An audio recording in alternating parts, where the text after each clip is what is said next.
All right, on this calisthenics pull day, let's talk about steroids and supplements. Starting with supplements, I take protein powder, casein, whey protein. Learning to bake with it was one of the best things I could ever do. I've done creatine, that's pretty standard. BCAAs, pre-workout, all of that good stuff. The only thing kind of exotic that I've taken was something called phosphoric acid, I think, or PA7 by Mike Rashid. I didn't really notice any difference. And that's my biggest takeaway with supplements, is that a lot of that stuff is unregulated. So they can tell you it does whatever. They can say whatever study shows that it puts on 10 pounds of muscle in a day, and they'll sell it to you and you'll buy it and take it and nothing will happen. So I tend to say whatever the least you can put in your body and still be happy with your physique, stick to that, which for me is protein powder for the most part. And there's a new thing making some noise in the fitness industry, testosterone, which is supposed to be natural, steroid-like results, possibly.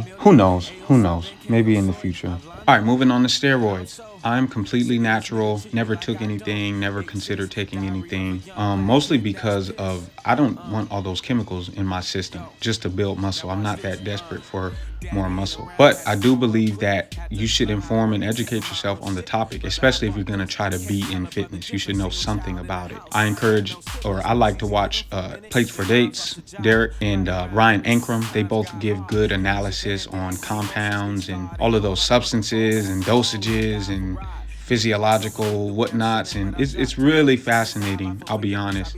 Those Natty or Nots by Greg Doucette, really good content. Now, when it comes to influencers and whether they use or not, I think it's double-sided, right? On one side, a lot of that stuff is illegal, so you can't really just be 100% transparent. And then a lot of people, there's just a stigma attached to using steroids, so they kind of just keep it to themselves. On the one side, yeah, that's immoral. You're selling workout plans and supplements and products, and people who aren't into fitness think that they'll achieve what you've achieved by buying your stuff, and you took some compounds to get to where you're at. That's immoral. But on the other side, there's people who, I feel like there's a community of dudes who are dissatisfied and their feelings are low-key hurt that they can't put on muscle the way they want to. So anyone who does get the size that they desire, they immediately question their natural status and or attribute all of the gains they've made to being on juice. And it's just not true. You still have to, it's not just a get muscle free pill or syringe that you take. You still have to train, you still have to eat. So I would hate to have my,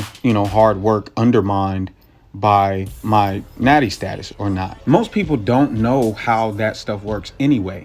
You never hear people questioning a dude's natty status and saying, oh, well, I think he took specific substance because of specific reasons. It's always just a vague, juicing claim. So that just lets you know that people are butthurt, quite frankly. In my opinion, how another dude looks or how I look in comparison does not change anything. Him being on whatever, taking whatever, doing whatever does not change anything.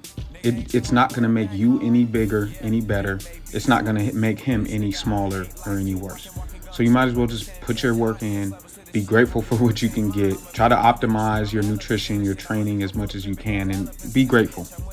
And if a dude wants to push it to the max and put something in his body that'll, enhance what he's going after, more power to him. It's none of my business. Unless we both sign a contract agreeing that we will not be enhanced in whatever we're doing, then it's not a competition. So you don't owe me nothing. What's worse, a 2-year-old that got put up in a hearse by a nigga putting in work for